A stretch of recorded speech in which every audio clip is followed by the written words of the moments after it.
You're listening to the Today's Wills and Probate podcast, one of the leading sources of information for the wills and probate sector. Don't forget to subscribe and sign up to our free newsletter at todayswillsandprobate.co.uk and follow us on LinkedIn and Twitter.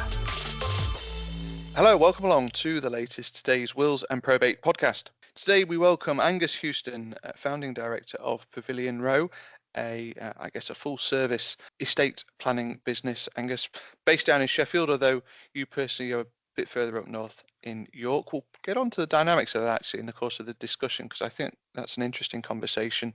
And we're going to talk about current state of the market. We're going to talk a little bit about technology and, what it takes in 2025 to run an estate planning business. So thanks so much for joining the podcast. Welcome. Thank you for inviting me. I like to get a bit of a feel for who is on the podcast. I don't know that a lot of our listeners will know you particularly well, Angus. So tell us in the first instance a bit about yourself and what you do.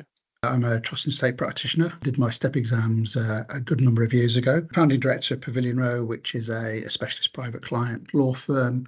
We have a particular focus on sort of the if you like, our introducer community is sort of financial advisors, wealth managers. We have a particular focus stroke proposition with financial advisors and have agreements in place with some of the sort of largest sort of financial services businesses in the UK. It's all about making the client, what's the best outcome for the client, whether it's financial, legal, or a combination of the two. So that's what we're trying to achieve. I'm also heavily involved in STEP. So I was branch chair in my region. I'm now chair of what they call the STEP Worldwide Branch Development Committee, which deals with all the branches, from Australia, US, Canada, Singapore, Malaysia, Europe, etc. So Branch Development Committee. I'm involved with professional standards in STEP and what everyone in the business finds very, very funny.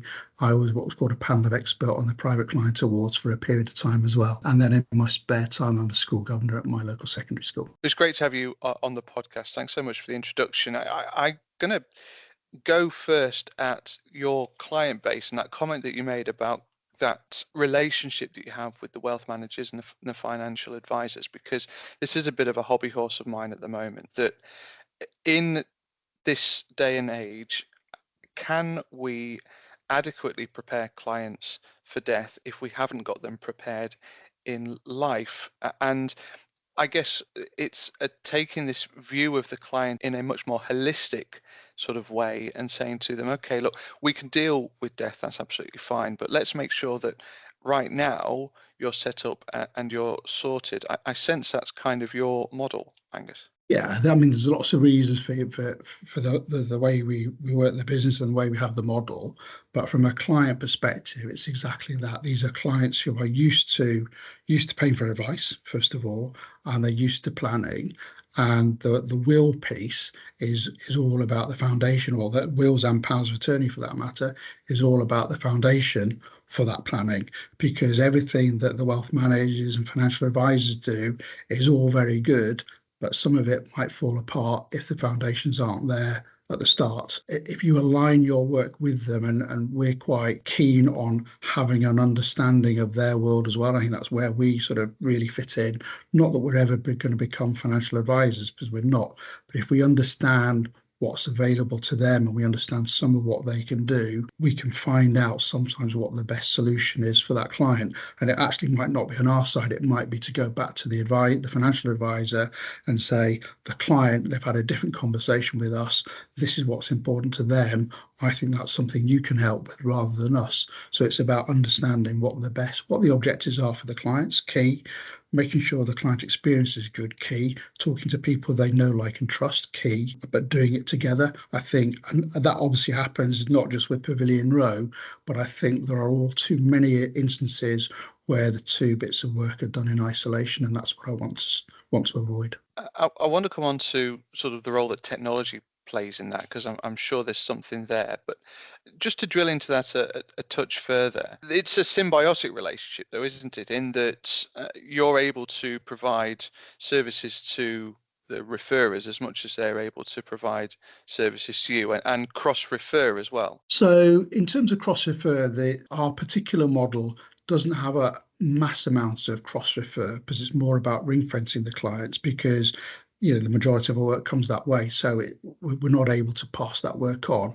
What we are able to do is provide opportunities for additional work for them, for solutions that they might not know about, just because there might be, if I give a simple example, we might do some standard planning, some standard trust planning in relation to a property, but there might be insufficient protection in place for the property, so the planning won't work. So we can go back to the client and the financial advisor and say, this is what we've all agreed to do, but it won't work as we intend because there's not enough protection in place, but we're not going to be able to provide that protection. That's back to the financial planner to arrange that. So that's a good example of how the work needs to be aligned, and both parties need to understand what that planning is, what we're trying to achieve, make sure that they don't contradict each other, and make sure that it also works. I guess a bit of a loaded question, Angus, but do you see enough of that happening around the sector at the moment? As I say, I think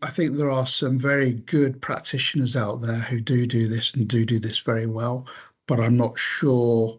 I think there's a lot also where, as I say, it's done in isolation. So it's much more of a referral business, or a referral of a client to a financial advisor, or a financial advisor to an estate practitioner to do a will, but not necessarily the alignment of the two together. I don't know whether that's changing, but certainly I see that where it's much more in isolation. And there's also been instances where you've got disappointed beneficiaries who have sued lawyers and financial advisors because the outcome's not been as intended, and it's because assumptions have been made on one side or the other. So it's about understanding the two worlds and understanding what the client's objectives are and making sure they're aligned. You said at the start, and this is kind of the crux of the issue as far as I see, that you have clients who are prepared to pay for your service. And therein lies one of the big issues that we've got here, where presumably, and you'll correct me if I'm wrong here, but presumably paying for that level of holistic service is going to cost more than purely going in and getting a will written for the sake of argument. You're right. I think for me, it's about the value for money. I know that's something that everyone will talk about, but I actually don't think, I find a lot of people focus on the cost of wills and less focus on actually the value for money. And I think we can all get better, us included, at articulating that value for money. Because I know, we talk about dumbing down things, and, obviously it's available, you can do online and all the rest of it. Do-it-yourself wills have always been available. They've always been available. It's more accessible with things of AI and online wills and what have you. It's much more accessible nowadays than it ever was, particularly for the sort of the next generation coming up. But it's always been something that's feasible to do. It's understanding, well, what actually, if you don't do it online, what's the value? And I think you need to look at the value for money, and partly that's making it easy for people. It's making it easy. It's the duty of care that we have, articulating the duty of care. It's the advice that goes with it, etc., etc. But I don't think we're very good at articulating that as an industry as a whole. No, we need to be better at kind of positioning that. But there is a very real kind of barrier to entry. I mean, do you mind me asking kind of what demographic of clients you're working with? We work with a whole range of demographic, but I guess because of where we get our work from, it's probably more mid-40s to 60s and then into retirement is probably, rather than the younger demographic. We do have younger demographic as well, but probably sort of mid-40s to 60s and into retirement is where the majority of our work is. Perhaps we come on to how technology plays its role in facilitating that relationship. Can you explain a little bit about how you're working with some of the referrers and how you're working with some of the people that you work with, and how technology plays its part in facilitating that? I guess from our perspective, technology, in terms of the sort of overall operational side of the business, probably technology is two aspects to that. One is the case management system, one's the will writing software. The case management system, we chose our particular case management system because we were able to build the workflow ourselves as to how we wanted the service to work. So that was key to us. And the reason that's key, two reasons for it. One is our introducer community. They want to know that the service they're going to get, or their clients are going to get, is consistent regardless of which fee earner actually gets allocated the piece of work. So that workflow ensures a standard process going through of creating a will, creating a lasting power of attorney, for example. It also means the fee earner can focus their time and effort on advising the client, speaking to the introducer, etc., etc. And then the other side of it is the will writing software, which I'm not sure why I know people are very precious about precedents sometimes, but I'm not sure why you wouldn't use will writing software, because again, consistent approach, consistent precedents. Someone else is looking at the legislation, and if those precedents need to change, they're changing them. There's an opportunity for us to speak to the organisation if we've got queries over the precedents or we're trying to achieve something. But again, consistent approach. It also provides us going back to the case management system, it provides us with MI. So for example, the rules are changing on inheritance tax in relation to business and agricultural assets. We can get the data up to say which clients have we done planning for business assets, so we can contact them and talk to them specifically about that. So it massively increases efficiency. It enables us with the client's authority to give updates to the introducer, which is one of the big bugbears I hear from introducers. I pass it to this firm and I never hear, I don't even know whether the client's got a will in place. Well, they're involved in the process with us and they get updates, so they know exactly where they're at. The workflow enables that to be done, obviously with the client's authority. So we have a really good, close working relationship with the introducer as well as the client, obviously with the client's authority. One of the things that I see changing in terms of the dynamics of the sector is the skill set that people within the sector, is the skill set that professionals in wills and probate are going to need going forward. I mean, you've obviously got your technology stack. That's going to change. You've already mentioned the fact that AI is going to have an impact, no doubt about it. What kind of skills in this day and age do estate planners need and private client practitioners need, and how can they sort of embrace those and work so that they're complementary to their legal skill set, for example? And I say at the moment, knowledge is key. I've always said, you don't know what you don't know. And sometimes I ask the questions and actually it's the relevance of those answers that are key, because it might be I can ignore it. It might be it changes everything. And that's where we differ to the consumer, because they might not have that knowledge. They might not know to ask those questions. I think as time goes on, knowledge alone probably won't be enough, because AI will get better and better and better at doing that. So I think knowledge alone won't do it. But for me, the best way to look at it is, why don't clients do wills? Inertia is one of the big challenges with wills. Why don't clients make wills? Why don't they make powers of attorney? Well, partly they don't want to talk about it. Partly it's too complicated, it's too difficult. Partly they don't want to go and speak to somebody about it. They don't want to speak to somebody about death. Sometimes it's cost. There's all kinds of different reasons why people do it. So if you look at the reasons why people don't do it, that's the skill set that you've got to, that's the challenge, and that's where you've got to get your skill set. So, being approachable is one of those things. Don't be intimidated. I'm not saying people are, but clearly people don't go and see lawyers. They'd rather hide behind a keyboard and a screen, because they can do it online and they don't need to speak to anybody.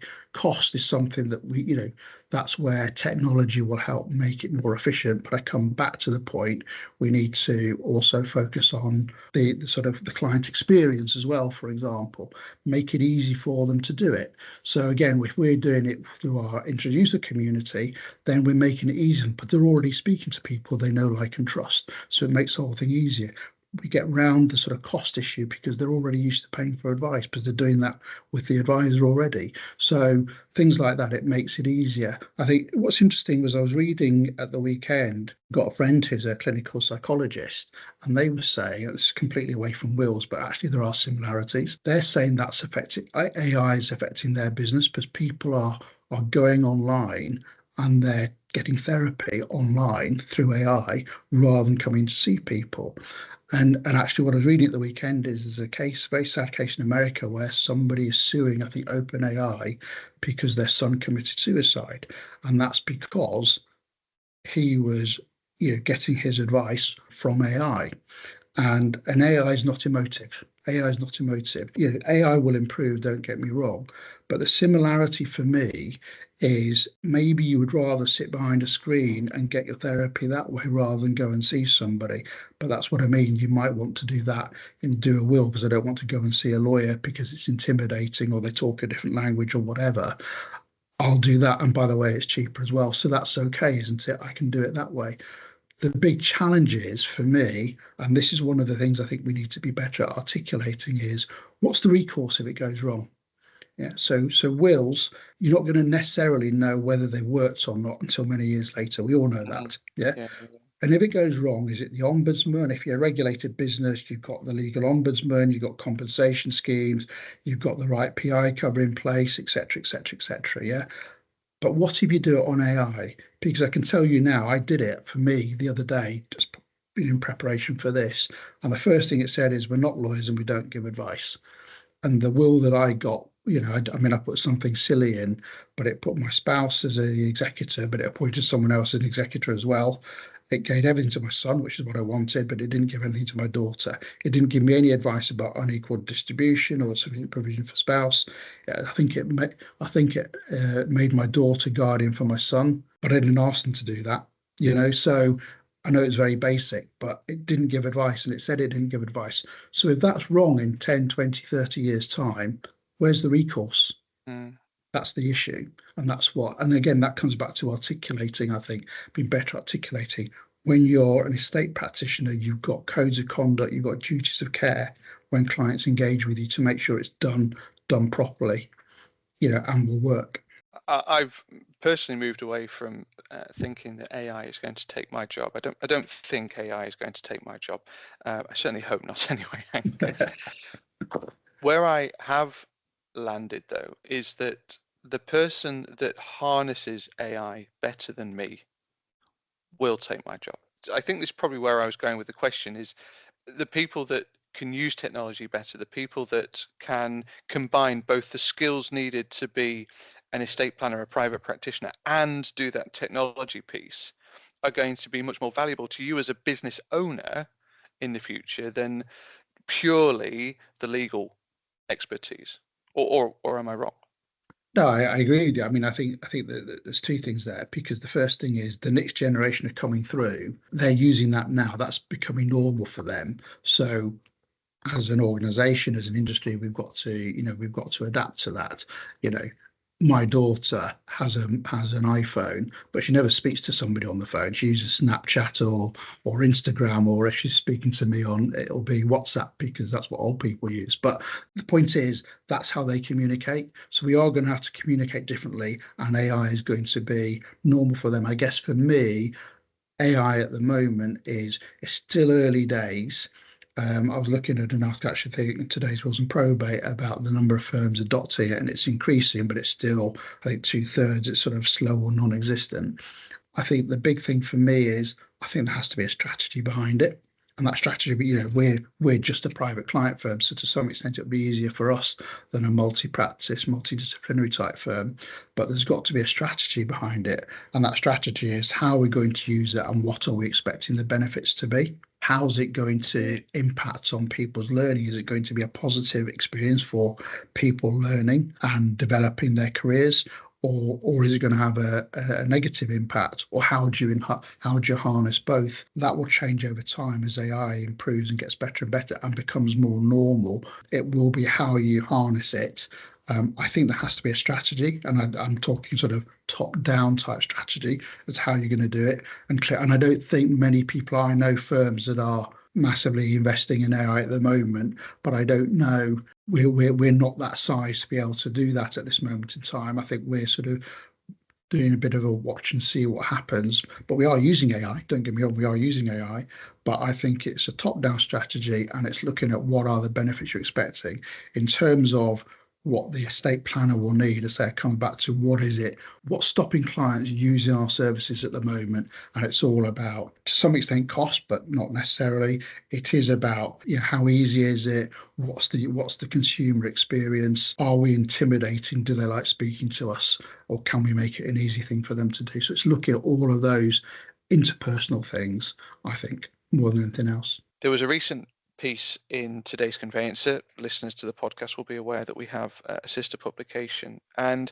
it talked about home movers using AI to be more informed about their home move and actually ask questions of their lawyer about things that they didn't understand. And of course, AI didn't quite get some of the nuance, and it's meant that conveyancers are left in a position where they're either explaining things to clients time and time again because they don't quite understand them, or clients have got completely the wrong end of the stick, and it's it's caused friction in the relationship. Is that something that we're starting to see in private client? Are they using, we used to just Google it, which was fine, but now we're AIing it, and we have a much deeper depth of understanding that we can challenge our lawyers around. Is that something you see now? We're seeing it increasingly. I wouldn't say we see it massively, but we are seeing it increasingly.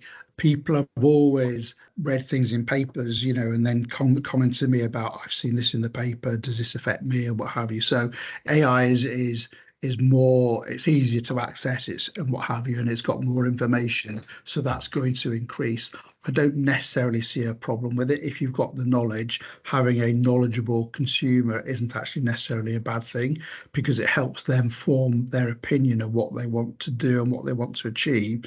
What they might get is the wrong end of the stick as to how to achieve it, but then that's my role to explain that. So to some extent, I find it easier. I don't really have a problem. I haven't seen it as an issue for us, having a more informed consumer to date. Whether that trend continues or whether it becomes a bit of a pain, I don't know. But so far, an informed consumer is fine, although sometimes they do get the wrong end of the stick. We are fast moving towards the end of the time we have for the discussion, Angus. And I guess really to finish off, I just wanted your thoughts on what the future kind of looks like. You're a business owner yourself, and AI is going to have a big impact on us as a sector over the next few years. No two ways about it. It's already, as you identified, changing consumer behavior, and it's going to change staff behavior as well, isn't it? And there's a role, I think, that the business plays in,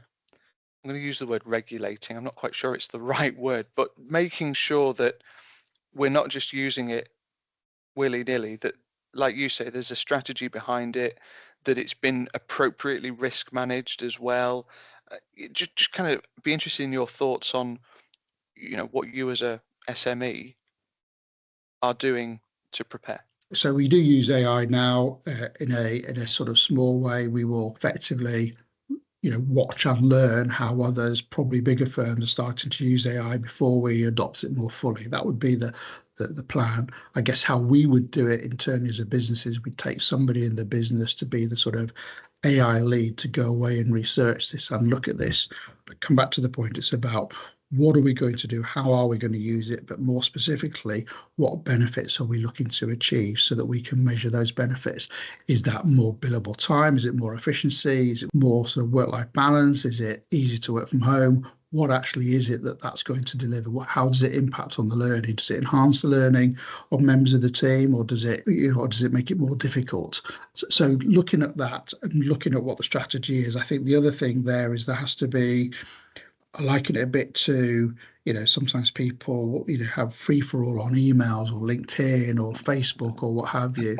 I think there needs to be, people need to understand how to use it, what the appropriate way of using it is. And I think, so your term of regulated it, I think there needs to be kind of internal rules of the road as to how AI is used within the business, because there is a risk. If it's a bit of a free-for-all, I do see a massive potential risk there as well. No doubt regulators will get involved in this as well, and they'll probably have their own policies and what have you, what AI can be used and how it can be used as well, I would imagine. So we're definitely on the AI bus, if you like, but we've just started the journey from a Pavilion Row perspective.